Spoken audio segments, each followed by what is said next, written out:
Imagine waking up tomorrow with no electricity, no phone, no internet, no cars, and no modern medicine. Could you survive? Today, we're stepping back 3,000 years to experience one ordinary day in a forgotten forest village. But as the sun sets, you'll discover something surprising, and a little terrifying, about how these people lived. Before breakfast, before anything, water. Two women carry clay vessels down a worn forest path toward the river. This walk happened every single morning, rain or shine. Children as young as 5 had daily responsibilities. No chore, no breakfast. It was that simple. While families gathered essentials, the hunters prepared. Wooden spears, flint-tipped arrows, bone knives. Tools that meant the difference between eating and starving. Every morning, before the village fully woke, scouts walked the tree line, checking for tracks. Signs that something large had come close in the night. Breakfast was earned, never assumed. Grain porridge boiled in clay pots, roasted roots, whatever remained from yesterday's hunt. The hunt could not wait. Meat fed the village. 3 hunters disappeared into the tree line, swallowed by shadow within seconds. Hunting required complete silence and total awareness. One sound out of place could cost the whole group their prey, or their lives.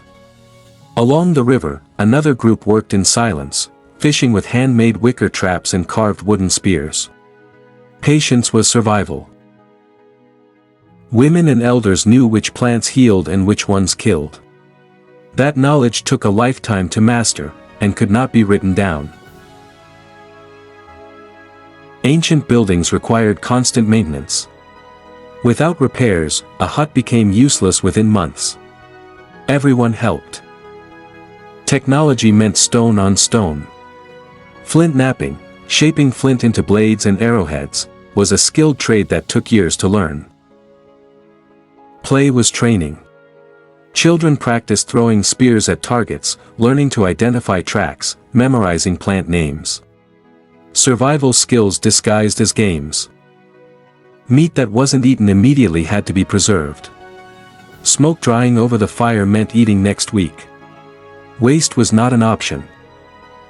When someone fell ill, the village healer used plants, heat, and ritual. Medicine was inseparable from belief. And sometimes, it worked. Around midday, the village paused briefly. Not from luxury, from necessity. The body had to last until sundown. When the hunters returned carrying a deer, the village knew that night they would eat well.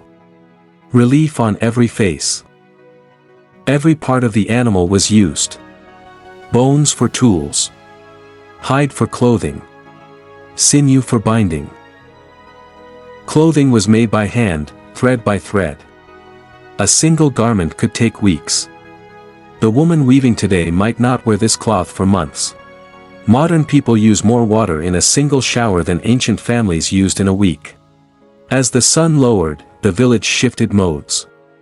Everything still left to do had to happen before dark. Because once darkness fell, everything changed. Then, a sound. Not wind. Not a bird. Something else. The nearest hunter froze. Scouts found them 10 meters from the hut line. Large prints. Deep. Recent. Something heavy had walked here, while the village slept. The eldest woman in the village, who had survived 60 winters, said only one thing. Get inside. Now. Children were gathered first. Always. The moment children were rushed inside, every adult understood exactly how serious it was. The fog that had seemed peaceful at dawn now moved differently. Faster. Darker. From inside the village it was impossible to see more than 10 feet into the trees. For men with spears and torches took positions at the village edge. This was not dramatic. This was nightly routine. And that is the terrifying part. Wolves. 3,000 years ago, they were everywhere. And they were not afraid of humans. Fire was the only barrier. Ancient people understood this viscerally.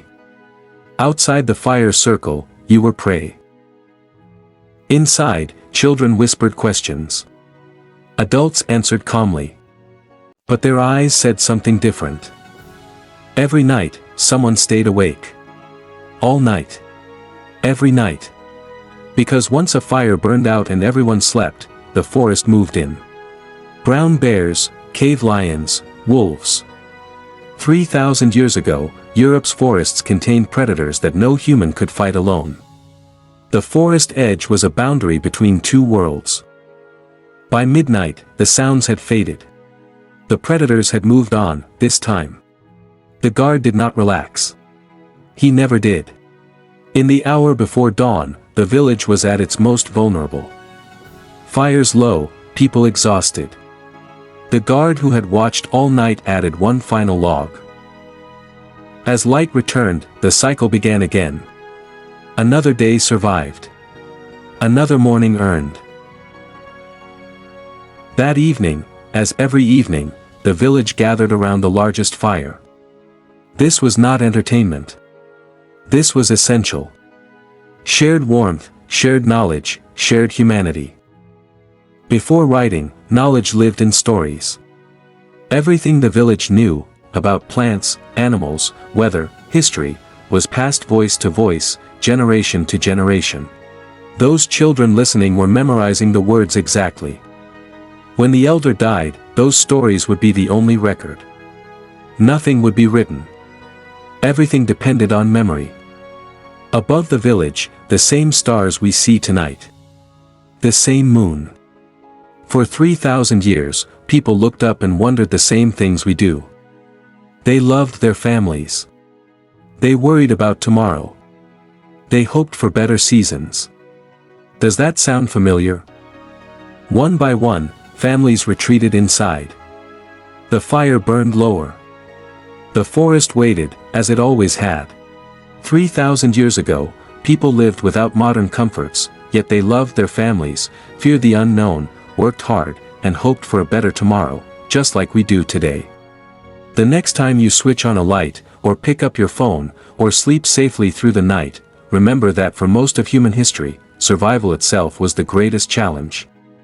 And somehow, they met it. Every single day. The fears were real. The love was real. The hope was real. That has never changed. If you had to live 1 week in this ancient forest village, do you think you could survive? Let us know in the comments. And subscribe for more journeys into the forgotten past.